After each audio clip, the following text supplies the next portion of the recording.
Hi, and welcome to Let's Play Roller Coaster Tycoon. I'm your host, Flip, and this is my second LP, so hopefully it goes well. Roller Coaster Tycoon I've played when I was little, and by little I mean like 12 or something. I don't remember. It was a while ago. A long, long time ago. I'm not going to be doing this as a tutorial type thing.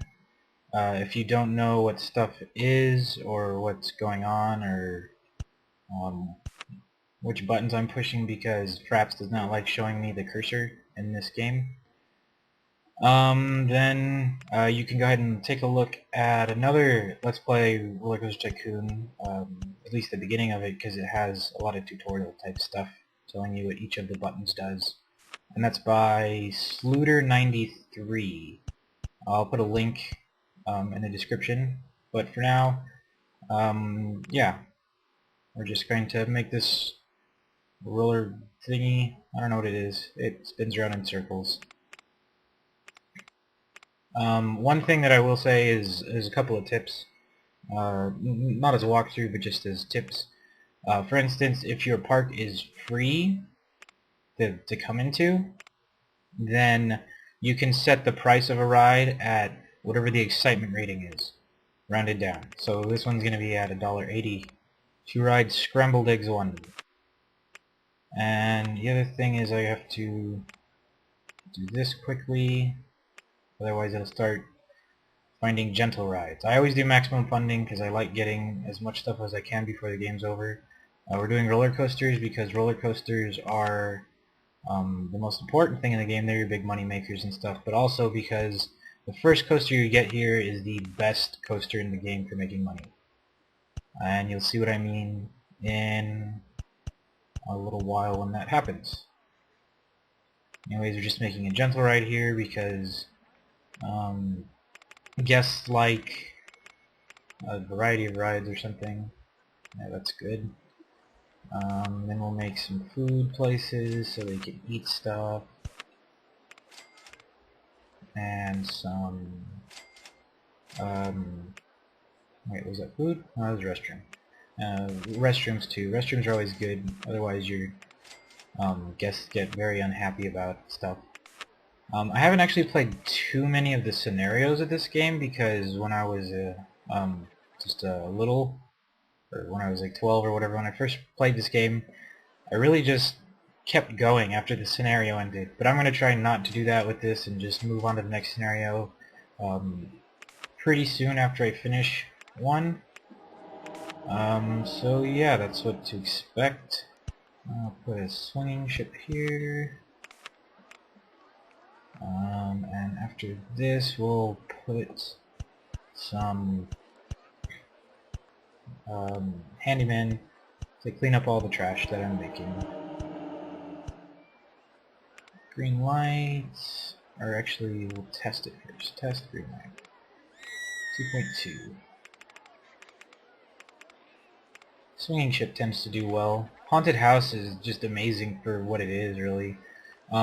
With the excitement thing, with the pay, eventually people will start to say, oh, we won't pay that much to go on this ride or whatever. The easiest way to remedy this is to demolish the ride and build the exact same ride there. I don't really think they do it too much with roller coasters, but with gentle rides and stuff like that, they have a tendency to do that.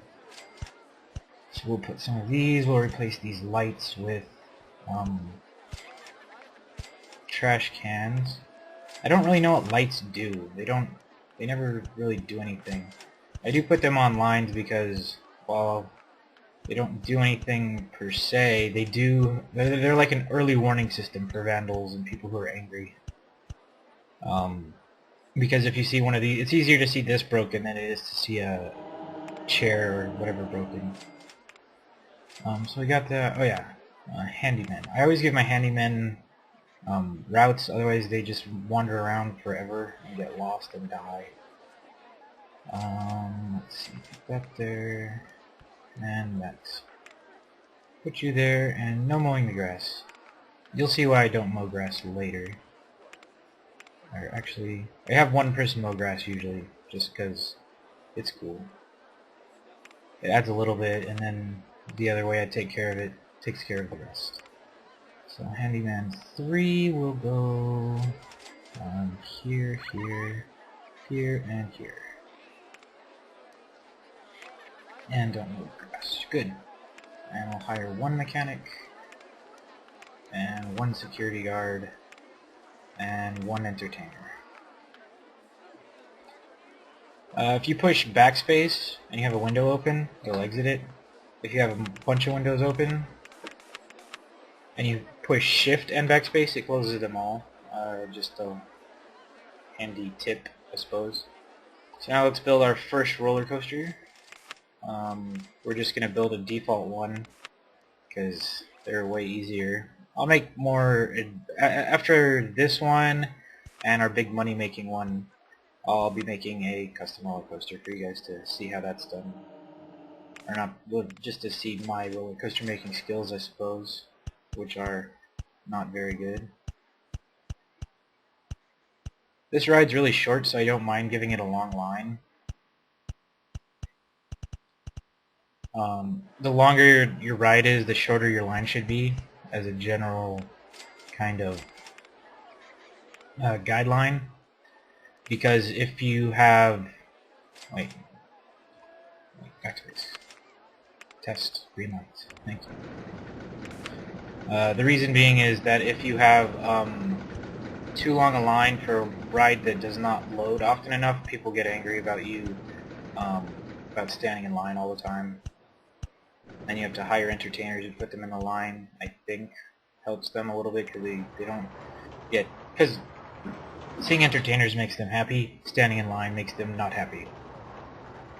So now we need another handyman for here. That's a pretty big area for a handyman, but it's kind of linear right now. I might get another handyman later. So my roller coaster should almost be done. 2nd of April, it's the 1st of April. So yeah, it's almost done. After roller coasters, I always put shop stalls to get a kiosk, and then I go back to roller coasters. Yay, look at this.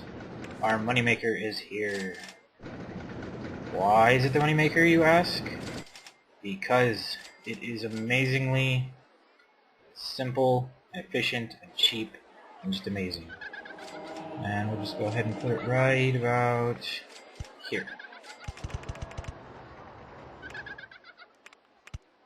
And whoop.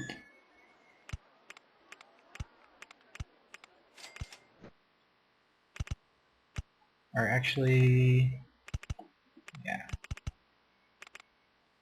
I think, yeah, good enough for now. And we'll put the exit kind of close to this one. Usually it's always a good idea to put the entrance to a roller coaster at the front because people get on faster that way. And the exit doesn't really matter. We're going to set this to powered launch mode. Reverse incline mode, basically it makes them go backwards or whatever, but I like powered launch. We'll go with 60 and hope it doesn't fall off. Let's check.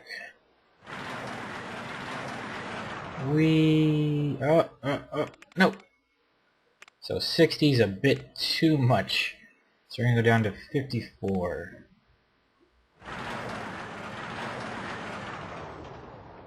Okay, we can up that by 1.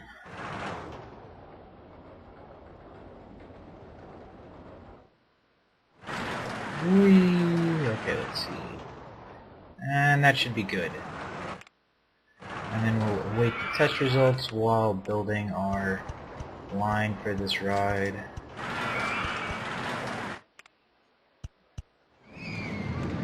So, if your intensity rating is extreme or ultra extreme, people won't go on it. But I'm sure after seeing that, you can tell why this is such a big money maker. If you notice, the excitement rating is 520, which means that you get $5.20 every person that rides it. And then there's the fact that it's 14 seconds long. So not only does it make lots of money because it's really exciting, But it also makes lots of money because it has a high turnover rate, and then people go and get on other rides a lot faster than other rides, I guess. I don't know. We're going to put another bathroom right here, I think. We'll put one on the end of this little path.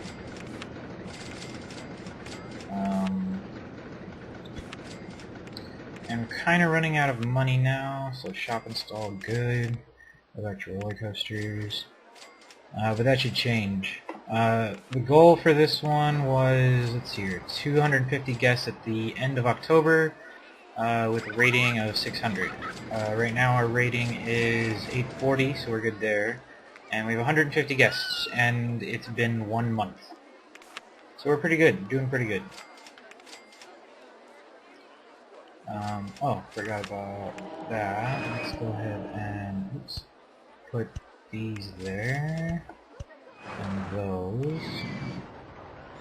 And I think we need more light bulbs. I have no idea what light bulbs do. I assume it makes them happier. Or adds a park rating or something, but I just do it for no reason. I've never found out what they do. There we go. And I think our information kiosk...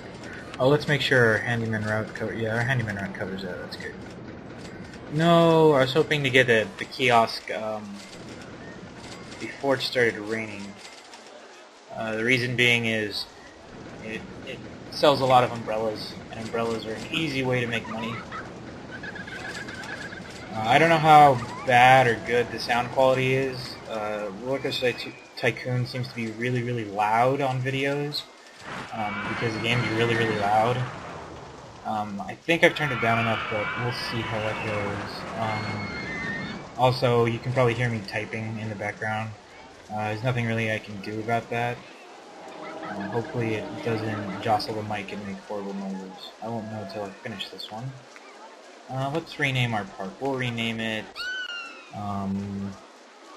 Potato. I think that would be good. I mean, come to Potato, ride the Haunted House 1, have fun on the Roller Coaster 2 and Roller Coaster 1. That's Potato for you. Okay. Just checking to make sure the grass is still somewhat kept nice. We got really nothing to do until that's done, so let's beautify.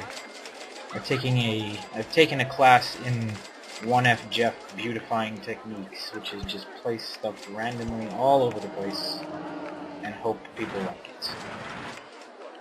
I'll put my room there. Slide can go here later. I don't know about there though.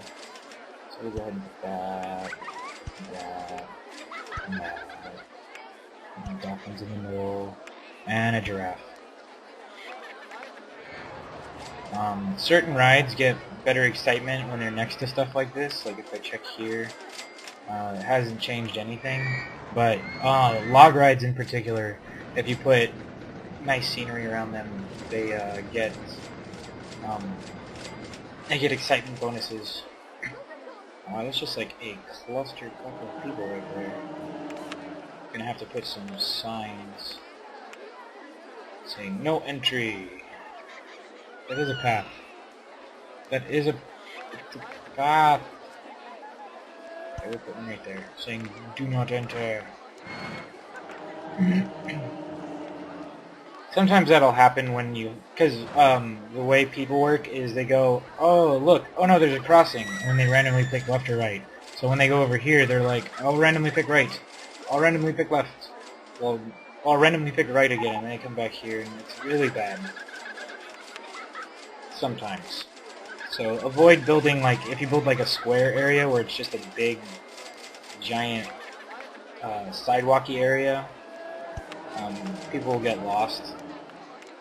Or if not lost, then